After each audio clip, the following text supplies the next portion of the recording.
Okay, it's Toby from Heavyweight MMA. Today with Joseph Big Sexy Larcinese. How are you, brother? Good, how are you, Toby? Good, man. Big fight coming up, man. Fighting Anthony Drillich at Eternal MMA 102. How's it feeling getting ready for that one? It's a massive fight. I think it's definitely one of the biggest fights in my career and toughest opponent. This cancer's been so long, I'm eager to fight in Sydney because I got my friends and family coming and I'm kind of bored at the moment. Do you know what I mean? It's like it's 3 weeks from now, but I just want to get in there. I'm like done. Camp's done. Just let me fight now. Yeah, it's usually the way, right? Like that's the good part, right? The training is like a grind. You're grinding, and you just want to get in there by the end, yeah? Yeah, I never want to fight January again because like you had Christmas and stuff, and it kind of screws up the whole holiday period. So like I'm just over everything. Yeah, I mean, just ready. Bro, I've just been listening to a bit of your interviews and stuff, and just something that was on my mind. You were talking about, I think, what are you a purple belt in jiu-jitsu? Yeah, like I'm like in the gi, I'm still a blue belt because like we have like a strict grading Hmm. system. Yeah, But like no gi, I've competed in black. Like I don't know what I am. yeah, I'm just good. I'm just like good at yeah. grappling, Understand. especially in the You're not fights. 100% focused on the grading system, which most people that do MMA are not, right? Like it's something people usually kind of worry about a bit later. But just on that, Anthony is a black belt, is that right? Yeah, he's a black belt. I think he's been doing it since he was a kid, like Yeah. jujitsu. And I know there's always differences between schools and whatever, but it sounds like from what I heard that you don't really think it matters, right? It's got nothing to do with it. Like it's more about your uh, being a competitor and whatnot. Yeah, I think a lot of this stuff's overcomplicated, like MMA, grappling, the striking. And I don't think you need decades to learn this stuff to become confident at it. And and like a big side of it is how like I can know all these techniques, but if I can only apply like at the top level of my skill set in the fight, like at a 50% level, then it's like pointless. I just think like I'm a really good competitor that I translate the little information I need to know like really well in the fight, especially for grappling. Like I think grappling, like I have it down pat, like very confident. Yeah. So like black belt doesn't like mean anything. It just tells me that he's been doing this for a while, so his sequences will be like smooth. You know what I mean? Just yeah, I was just thinking like it being you primarily feel like you're a strong grappler, right? Is that your biggest area, your strength? I think my strength is my strengths I just fight the fight. Yeah. I'm just if they grab me, like I can hold my own, and if we're standing there, I just feel like I can hold my own. Yeah. Even if they're more fancy and stuff, like I'll be in the fight. I think that's my strength. Yeah. And if both of you are kind of confident in your grappling, do you think that'll probably lead to being more of a stand-up fight in this one, or any ideas on that? Um, yeah, I'm not too sure because I like his last fight. He looked like he wanted a grappling game plan like Anthony, but he held Tamaguchi against the cage, and it looked like he struggled a bit with his wrestling. So maybe that's something I can expose in this fight. Yeah, I'll be honest with you, the fight will go wherever it has to go for me to get the finish because that's And like the only thing I hunt in the fight, and don't care about like trying to win points, touch him up a bit. Just want the finish wherever it is. yeah, man, and fighting Drillich obviously is like done really well on the Australian scene. He almost made the UFC or had the shot and missed it. That kind of is good for you, right? Like if you're fighting against someone that's reached that level and has had the potential or the chance to hit the next level, it kind of means that you have also have the chance with a win over him, right? Yeah, because my last fight was former champion, he's former champion and current champion, Dana White Contender Series. Like it's just my career has been like hard, but I feel like it just happened like perfectly. So like dominating him in this fight, which I plan to do, just it should propel me straight to the UFC like right after this fight. He's got a big left hand, right? Apparently, we'll have to test Apparently. it. I don't believe I. He says he's the hardest hitter. I mean, we can't find out January 31st who's the real hardest hitter. Don't believe it. I don't believe it. I'll find out. We'll see. We'll Yeah. see. Man, it was interesting to hear that you kind of like just went into the sport along with your brother, more interested in propelling him forward than yourself. It's kind of an interesting story, right? Yeah, it was just he hates when I say it now. He's like, man, just say it yourself now. Don't worry about me as much because like I realize I can kind of go far, but like at the first, like I didn't understand anything about this sport, so I'm seeing all these dudes like in Russia training since they're kids. And I'm like, man, I'll never make it like close to the UFC. So he was young at the time, and the whole idea was like, I guess like I'll make it as far as I can and get him hopefully in the UFC. But it's looking like this fight could be my next fight till the UFC.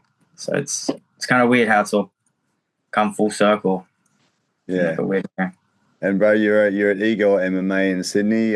Can you explain how that gym feels? I heard you say it's more like a club. The Igor calls it a club, and it's a smaller sort of gym compared to some of those big units that are around now. Yeah, it's just a nice, friendly like gym that we have high level coaches and a small amount of training partners, but we're all like just as high level build up on each other. Like for this camp, I don't have like a crazy amount of sparring partners, so it's just pretty much me, my brother Perry, and Igor, who's he can only train so much because he's getting older these days, but he's always putting it on me. So just training with like 3 guys as my sparring for Drillich. And that's always, it's always been like that for each fight, and it's always been enough. And even at the highest level, I feel like it's still be enough. But it's good vibes there, yeah. Is the king of KFC, Josh Culibao, still floating around, bro? He's still training, still putting the floating around is the correct word. You'll see him maybe like twice a week. He'll come to a grappling class or he'll come striking. He's got his new kid now. He's just had a kid and he's working full time, and so it's tough. You know what I mean? But you can tell he still loves the game. Like he like misses like his time in the gym. He wish he could be training there like 5 days a week all the time. Yeah. He's always, I mean, whenever he comes in, man, everyone's always like so happy. He's just good energy, Josh. It's good energy. Sucks to see him taken out of the UFC, man, because he was still like very competitive. And one of those last fights he had was a rort anyway, right? He actually won the fight. Yeah, he came off a couple of split decisions. The last one was, I mean, that's the sport. That's why you can't like aim for these decisions. You just got to go in there, try to finish everyone. Do you know what I mean? Like these judges will just take your whole career away from you. And it's literally like just pretty much what happened. You know what I mean? It sucks. Man, what is it about Josh's stand-up, man? There's something unusual about it that I can never quite pick. I think it was a timing thing or something. Something used to, take people out of their game a bit with his stand-up. I don't know. It's literally what you just said. Like every time I've sparred him, especially when he's like lighter weight and he's not as heavy, he just makes you feel off. He's not doing anything fancy. Like the better I've gotten out at striking, I understand everything. You just spar with him. He's just, it's just the timing, I guess. You pretty much put it like as it is. You see how he catches everyone in his fights. He's not awkward, but it's the energy that you feel like in between each other. You know what I mean? Yeah. Bro, I wanted to ask you, man, like Josh is a nice sort of guy, man. You seem like a nice sort of guy. What draws you to the sport of wanting to punch people's faces in? It's kind of a weird thing for people to want to do, right? Yeah, it is pretty weird. I mean, I don't know. It sounds like corny, but like I guess I've always felt like a fighter when I was younger, but maybe I lack confidence or that drive to do it. But ultimately it was like pretty much my brother, because he wanted to do it as well, and I had that same feeling. So because we both want to do it, we're like, maybe we can actually pull this off. And it's the fact that I'm a heavily like challenge-driven guy. So in my eyes, this is like the hardest challenge I could take and try to excel in. So because it's like the most difficult thing, like mentally, physically, and even like emotionally, like it just, that kind of draws me to it. And I believe I can like complete this challenge. You know what I mean? Yeah. It's just a bunch of things mixed together. Yeah, super challenging. That's what draws. It's weird. I think every fighters are weird people. You're either like really selfish or you're really just, I don't know. Fighters are strange people. You get so many different types. There's not just like one like type of fighter that everyone's always matched. Everyone has like their own like new like different stories. Yeah, I'm not too sure. That's the reason, but for me. Yeah, are you full-time, man? Are you full-time fighting, or are you working as well?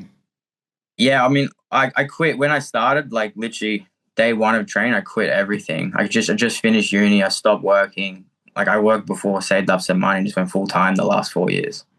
And that's how I've like caught up so quick on everyone because just put all my eggs in one basket with my brother, and we just double downed from day one. And what did you study at university, man? I did pharmacy, so like the goal was to be a pharmacist. So I finished all that. I was working nonstop, like in pharmacy. I had everything set up properly, and then this COVID hit, and then this gave me like a realization, and I was like, this is not for me. Fighting's for me, so let's do it. And that's what's happened. It's just been 4 years ago, pretty much four and a bit years ago. So is when I really committed. Yeah. Pharmacy sounds a bit dodgy, bro. Are you? No, that's not legal pharmacy. Is what I was doing. I was doing the proper pharmacy. So you don't have some like set up in your basement, bro, like Breaking Bad or whatever? No, none of that. No easy money like that. Just grinding and struggling to get by. All right, fair enough, man. So this show, man, it's Eternal MMA 102. It's on the weekend of the UFC, which kind of makes it cool. In a way, it makes it part of the UFC. Like a lot of the crowd that'll be there will also be watching the show. You got to hope there might even be a few people from UFC just checking it out. It's not a bad thing, right? I mean, that's what I was saying before. It's like everything's lined up perfectly for me. I'm pretty like there has to be at least one matchmaker there. Like they got Darcy Vendy on the card, like Drillich. I'm pretty sure this is like Drillich's last chance at making it to the UFC. So that's why I expect him to come out guns blazing, just trying to prove himself, which just makes it better for me because that just helps me get the finish. So that's what I mean. This fight is so important, and I'm ready to capitalize because I'm pretty sure like Hunter or Mick Maynard is going to be there. If both of them are there, it's going to be good. Like I'm going to get in the UFC after this fight. That's what I believe. How's the relationship between you and Drillich? Have you got any angst or anything, any problems, or it's all good? Drillich, I haven't spoken to him much, but I mean, Drillich is great, He's a good guy. I like him. Yeah, I've chatted to him a bit over the last couple of years. He's a nice guy, and I went to their gym once when I was over for UFC. They're a nice gym, like a good feeling gym too, Had a roll with his brother. Yeah. Oh, yeah? How's his brother? I call his brother Big Drillich. You see, Big Drillich seems all right, though. He's better than me, that's for sure. Yeah. Fair enough. Bro, anything, are you the type of guy that covers all the bases, man, all the 1%ers and everything, or you stick to the basics? You doing all your breath work, diet, saunas, this and that everyone seems to talk about these days? I do what works for me. Maybe not so much like saunas, but like a lot of this stuff I had to figure out myself. Like I've never had like a dietitian or my coach would give me all the advice on like strength and conditioning, and then it's like up to myself as well to figure out what works for me. And these last 2 camps I feel like I've leveled up in all those aspects out of fighting, like diet, like heart rate, like breath work, recovery. My brother's figured out, like we kind of like have different roles of like what each of us specialize in. So he's like figured out all recovery and like stretching and all that stuff. So I know we've like actually improved so much in this camp for that stuff. And that stuff actually makes a massive difference. Just even like letting yourself recover after proper training. I feel like I've doubled like strength and conditioning just for not like going again the next day and training again and going again, just letting myself actually recover. So that's why I feel really good for this fight. I'm like kind of overtraining. Like I'm not overtraining, I'm like overdoing the training. So I'm like ready. Yeah. Yeah, man, it's good the way the sport keeps progressing, and like you're saying, you're kind of doing it on your own, but you're probably doing it on your own with the knowledge of everyone around the world now. Oh, my coach, yeah, and whatnot, and not just him, the internet, right? Like, there's so many things you can learn. You know what every other fighter's doing. People that teaching online, teaching all these specialty things to do, right? You watch like any interview, man, of any of the top fighters. Whenever they get asked any of these questions, they're itching to like. They try to keep their secrets, but they just want to like. That ego takes over them. You always like hear little like tricks they do or like tips. It's like I've heard some stuff with like Marab and Aljamain, like so. There's always information like everywhere. Yeah, true, man, true. And then you get like these, like say you talk about breathing. There's a guy called Dave Wood. I don't know if you heard of him over in New Zealand. I interviewed him. I watched like a video or two on him. Yeah. Yeah. This sort of thing. I mean, you can get bits and pieces. You can't get his whole content of what he does, but you can get some tricks, and use them. So Yeah, it's kind of cool. Yeah. All right, bro. Well, thanks for your time. Looking forward to Eternal MMA 102. I think it's on the first of no, it's on the 31st. 31st of January. I'll be there as well, man. I got some good tickets there with a couple of mates. One of my mates is Italian, one of my mates is Maltese, so they'll both be backing you, bro. So That's good. I need all the fans there. Make some noise. yeah, for sure, bro. All right, looking forward to the fight, bro, and I hope you have a great one. Thanks, Toby. Appreciate it. Thanks, bro. Cheers.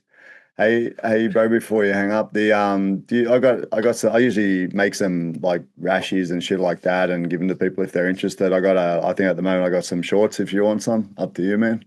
Yeah. Yeah, I'd actually wear them. I just wear the ones they give me from the fights all the time, but they're getting worn out. Yeah, they're I just don't buy ever. Yeah. they're just like a lightweight short. They're nothing too special, but they're okay. I'll send a pair for you and your bro. What size are you got? Actually, just send me a message with an address, whatever. Yeah. You want Okay. me to send We'll them to. definitely wear them. Yeah. 100%. Send me address and size of you and your bro, and I'll send out a pair for you shortly. All right, man. Cool. Well, I'll send you a shirt as well. But you're in China, is it? You don't have to send us anything, bro. I'm all good. No. But if you're selling them, let me know and I'll buy one. You know, just to support. I got fucking so many shirts, because I try to support guys that let me do interviews. So I'm buying shirts. Honestly, like now I've got the Urseg. This is the Steve Urseg one. I've got my things filled with fucking shirts. Really, my cupboard. That's like me, bro. I just wear fighting gear when I'm out now. Just collector's shirts. That's sick, but yeah. I like one of Josh's ones actually. He had a cool one, but it's a bit older now. Like it's got, I can't remember what it's got, but it might just have Culibao. Like his OG. It might have been before my time, man. Yeah. It might have been. Yeah. Maybe there was one cool one that looked pretty cool. I like the style of it. Like it was designed well, the lettering. Yeah. Was that it was like a colorful kuya on it? Yeah, that one's sick. I don't have that one. I kind of always wanted that one. Yeah. Yeah. I took some photos of it when I'm going out. I'm gonna get all the girls, bro. Got that Kuya shirt, you know? Yeah. No, I hope you see coming along, bro. I hope he does. I haven't caught him for a little while. Yeah, he will be there. He'll be in my corner. Be good. Awesome, cool. All right, bro. All right, man. Thanks for your time, and I'll probably post this on Saturday, hopefully. Yeah. Sweet. I'll post some clips of it as well later. Cool. Thanks, bro. Take it easy. Thanks, Toby. Appreciate it.